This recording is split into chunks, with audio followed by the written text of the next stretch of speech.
My daughter stood in my living room, eyes cold as polished glass, and said the sentence that murdered a piece of my soul. The best gift you could ever give me would be if you just died. Those words did not come in a scream. They did not come in anger or in some dramatic tantrum. They came quiet, steady, and intentional, like she had practiced them in her mind long before speaking them aloud. My heart stopped. For a moment, I forgot how to breathe, how to blink, how to exist. I stared at the face I once rocked to sleep, the child whose tears I wiped, whose dreams I funded, and I waited for her to laugh and say it was a cruel joke. But her eyes never moved. Her lips never trembled. The silence after her words was a funeral. And what made it worse was the reason she said it. Before I continue, I want to take a moment to appreciate every single one of you watching this story. To all my loyal subscribers, thank you for constantly showing up and supporting this channel. And to all my new and returning viewers who have not yet subscribed, I am truly grateful that you are here. I cannot wait for you to hit that subscribe button because your support is the fuel and energy that keeps this channel going strong.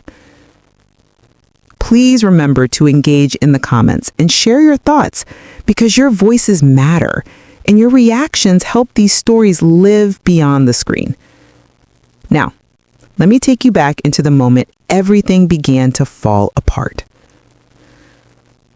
My name is Grace. I am 60 years old and I live in Hartford, Connecticut. I raised my only child, my daughter Deborah, mostly on my own after her father left us when she was 14. I worked 2 nursing jobs to keep food on the table and ensure she never felt the absence of anything. Every dance costume, every school trip, every college application fee, I paid for it with tired feet and a sore back. I believed that if I gave her everything, she would never feel the emptiness I once knew. Deborah is 32 now. Stunning, ambitious, and sharp-tongued in a way that could either charm a room or slice through a person's spirit. She always wanted the best, and I did not mind providing, even when it meant skipping my own doctor appointments or delaying basic needs like fixing my leaking roof. I kept telling myself that motherhood required that kind of sacrifice. I told myself that one day she would look back and say, "My mother gave me her all, and I am who I am because of her." But lately, something about her had changed. Her calls were not filled with warmth. They came with requests, demands, and comments that made me feel like a bank, not a mother. If I tried to talk about my health or my loneliness, she would redirect the conversation back to herself. I told myself she was stressed, that adulthood could be heavy, that maybe she would soften with time. I excused the disrespect, the tone, the entitlement, until the day she crossed a line I did not know existed. That morning, she arrived unannounced. I was sitting at the dining table, paying bills, and balancing what little I had left before the next pension deposit. I was trying to figure out if I could help her cover the down payment for the condo she claimed she needed, a condo I knew she could not maintain without my help. Before I could even greet her, she walked in with that purposeful stride, the one she used when she wanted to control the direction of a room. "Have you thought about what I asked?" She said, not even sitting down. No hello, no smile. I told her I was looking into options but needed a little time, especially with my medical test coming up and a few home repairs. The moment the words left my mouth, I saw something flicker in her eyes. Annoyance, impatience, something darker. Then she said it, plain as daylight, cold as January ice. "The best gift you could ever give me would be if you just died." Just died. Like my existence was an inconvenience. like the woman who raised her had outlived her usefulness. I did not speak for almost a full minute. I just stared at her face, waiting for the punchline, for the apology, for the universe to reveal that this was not happening. She looked back at me, calm and emotionless, and added, then everything would finally be easier. Those words sliced through every memory I ever held close. Every birthday card she made as a little girl, every scraped knee I pissed, every night I stayed up when she had the flu, every dollar I put aside when I couldn't afford to. I remember gripping the edge of the table so hard that my fingers ached. I remember my throat tightening until it hurt to swallow. In that moment, something inside me cracked. Quietly. Like thin ice over deep water. But that wasn't the worst part. The worst part was discovering what she truly meant by it and who planted that venom in her mouth. And that truth was about to unravel everything. I did not sleep the night after Deborah said those words. I lay in my bed staring at the ceiling, replaying the moment over and over again. There is a kind of pain that does not produce tears. It settles into the bones, like cold that refuses to leave. I kept asking myself when the fracture began. When did the daughter I carried inside me begin to look at my death as a blessing? The next morning, I made tea and sat by the window, watching the gray Connecticut sky fold over the neighborhood like a thick blanket. I thought about all the years I spent protecting Deborah from the world, not realizing that I was failing to protect her from herself. She had always been spirited, even as a child, strong-willed, demanding, convinced that the world was an orange to be squeezed until all the juice ran out. I used to admire her confidence. I used to brag about it to my coworkers at the hospital. That girl of mine, I would say, she will never let life push her down. What I did not notice was that her strength was slowly turning into entitlement. When her father, Michael, walked out, Deborah had just turned 14. He said he could no longer handle the expectations, the responsibilities, the routine. He left with a box of shirts and a framed photograph of himself fishing in Maine. He did not leave a note for Deborah, not a letter, not an apology, just absence. I remember the night she refused to speak to me.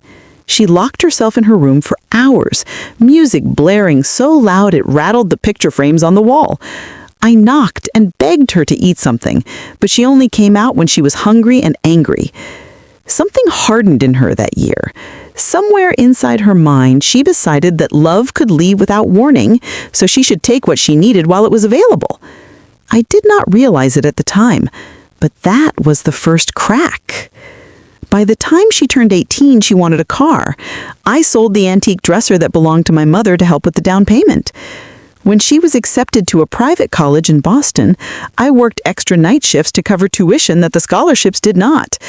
I told myself I was building her future.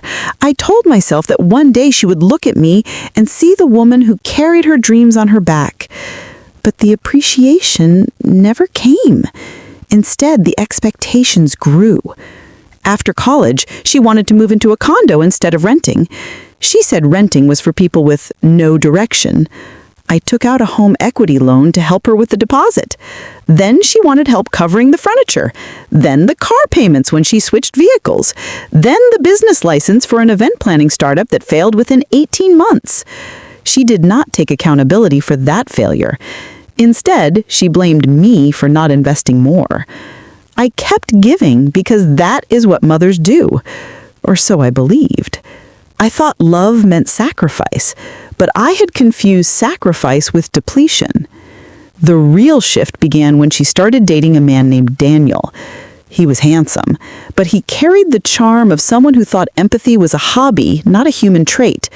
He owned a small real estate firm, and he liked to remind everyone how successful he was, even when his numbers suggested otherwise. He was polite to me, but behind his eyes there was a calculation that made my skin itch. Deborah changed more after she met him. She became sharper, colder, always comparing her life to others who had more. When I hesitated to help with another expense, she would say things like, "Do you not want me to succeed?" Or, "I would do it for you." And I wanted to believe that. I remember one evening when I overheard her whispering on the phone in my kitchen. I did not mean to listen, but I recognized the tone in her voice. It was the sound of someone justifying something terrible. She said, "He keeps telling me that you are holding back, that if you really cared, you would sign everything over and not question it. He says you are still living like your money is yours. You are almost 70. What do you even need it for?" She did not know I was standing on the other side of the hallway. That was the moment my heart began to tremble, not from anger, but from revelation. I finally saw that her words the day before were not born in a moment of rage. They were crafted, influenced, shaped by someone who saw me as an obstacle instead of a mother. What I did not know yet was how far they had already gone, what plans were already in place, what paperwork was being drawn up behind my back. And the first clue came from someone I never expected, my neighbor, Mr. Carter. A quiet widower who watched everything and spoke only when necessary. He knocked on my door that same evening with a face that told me something was coming. Before I could even greet him properly, he said, "Grace, I think you need to know what I heard outside your driveway yesterday." And my blood froze before the words even left his mouth. Mr. Carter stood at my doorstep that evening with his cap in his hands and concern furrowing his brow. He was not the type to meddle in other people's affairs. Since his wife passed, he mostly kept to himself, tending his rose bushes and waving politely when neighbors walked by. For him to come over, unprompted, something had unsettled him deeply. "Grace," he said quietly, glancing over his shoulder as if someone might be listening. "I did not mean to eavesdrop, but I was walking my dog yesterday afternoon, and I heard your daughter and that fellow of hers standing by their car at the curb. They did not see me." I did not interrupt. My heart was already pounding like a drum inside my chest. He paused, choosing his words carefully. "I heard him ask her if you had signed the papers yet. She told him no, but that she was working on it. Then he said, 'If she does not sign willingly, we will push other options. She cannot cling to what she will not live long enough to use.'" I felt chills spread across my arms. "What papers?" I asked, although I already sensed the answer before my lips finished forming the question. Mr. Carter shook his head. "I do not know the details, but she mentioned something about power of attorney and transferring assets before the end of the year. He told her that the key was making you feel guilty or irrelevant. He said, 'Words can do the work before we do the paperwork.'" I had to hold on to the doorframe to steady myself. The echo of my daughter's cruel statement, "The best gift would be if you just died," replayed in my head with new clarity. It had not been some momentary burst of frustration. It had been strategy. I thanked Mr. Carter and assured him I would handle it. He squeezed my shoulder gently before leaving, and in that small gesture, I felt both comfort and humiliation. The man who barely spoke had seen what I had refused to see in my own child. That night, I pulled out every document I owned. My house deed, my will, my savings and retirement papers. I sat at my dining room table sorting through them while my tea went untouched and cold. My hands trembled as I tried to remember what I had signed in the past, what I had discussed casually with Deborah, and what she might have tried to slip through under the guise of streamlining things. As I shuffled the folders, there it was, a stack of pre-filled power of attorney forms she had brought over months ago. She had said they were for emergency purposes, in case something ever happened to me. I remember her smile that day. It had seemed earnest, loving. I picked up the phone and dialed my lawyer, Ms. Navarro, a woman who had helped me settle my sister's estate years ago. She was sharp, discreet, and respected my cautiousness. Even though it was after office hours, I left her a detailed message with urgency in my voice that I could not hide. The next morning, she called me back. As I explained everything, she grew quiet. When I mentioned Daniel, she let out a weary sigh. "Grace," she said, "I have seen this type of influence before. Once someone gains emotional leverage, they start maneuvering financially. If they were pushing for power of attorney without your full awareness, that is a red flag." She asked me to come into her office the following day with every document I had. I agreed immediately. That afternoon, Deborah called as if the previous confrontation had never happened. Her tone was casual, almost sweet. "Hey, Ma, have you looked into the condo funds yet? Daniel found a better mortgage deal, but we need you to sign some things to lock it in." Something inside me turned to quiet steel. I did not tell her what I knew. Not yet. I simply said, "We will talk about it soon," and ended the call before she could continue. That night, I sat at the foot of my bed and stared at my reflection in the dresser mirror. The woman looking back at me was tired, but she was not weak. For so many years, I had believed that love meant endless provision. Now I could see that love also meant protection, protection of self, protection of dignity, protection of what I had built with my own hands. The real breaking point came 2 days later. I went to Ms. Navarro's office with my documents. She scanned each page, pausing at the unsigned power of attorney forms. When she finished, she looked me squarely in the eyes and said, "We need to secure everything, immediately. Your accounts, your home, your medical directives. If someone is plotting to assume control, we need to close every door before they try to enter." I nodded, swallowing the panic rising in my chest. As I was leaving her office, my phone buzzed. It was a text from Deborah. "It hope you are making the right decisions. Daniel says timing is everything. Do not delay things you cannot take with you when you are gone." No greeting, no concern, no shame. It was in that moment, standing in the stairwell of the legal building with my purse clutched to my side, that something solidified inside me.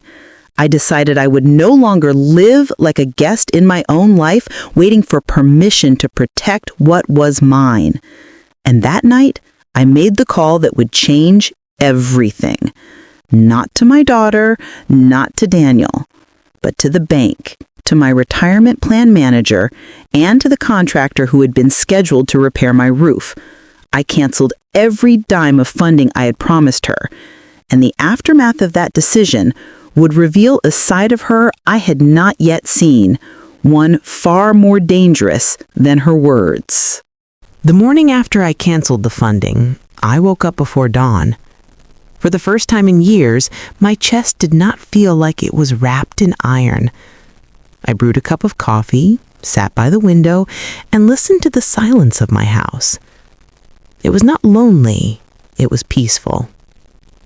But peace never lasts long when someone believes they own your life. By 8 o'clock, the storm arrived. Deborah did not call first. She showed up at my house unannounced, just as she always did when she believed access to me was automatic. This time, she did not bother knocking gently. She opened the door with the spare key I had given her years ago, the one I now regret not reclaiming sooner. "Why is Daniel telling me the bank called him?" she demanded, marching into my living room like an officer sent to collect a debt. "Why did the lawyer say there were holds on your assets? What are you doing?" I looked at her without rushing to respond.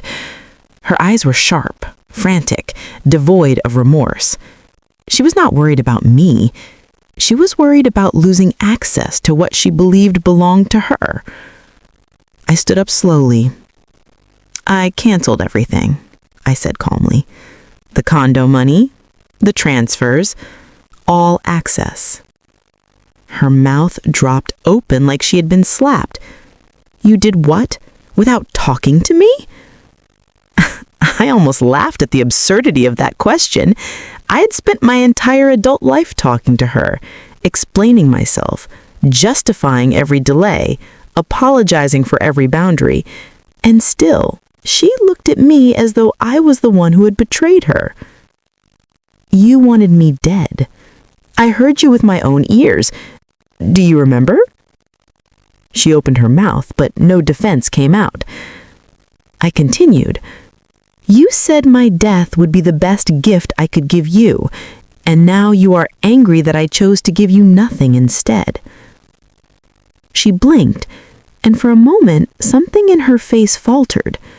But then the entitlement returned like a mask, snapping back into place.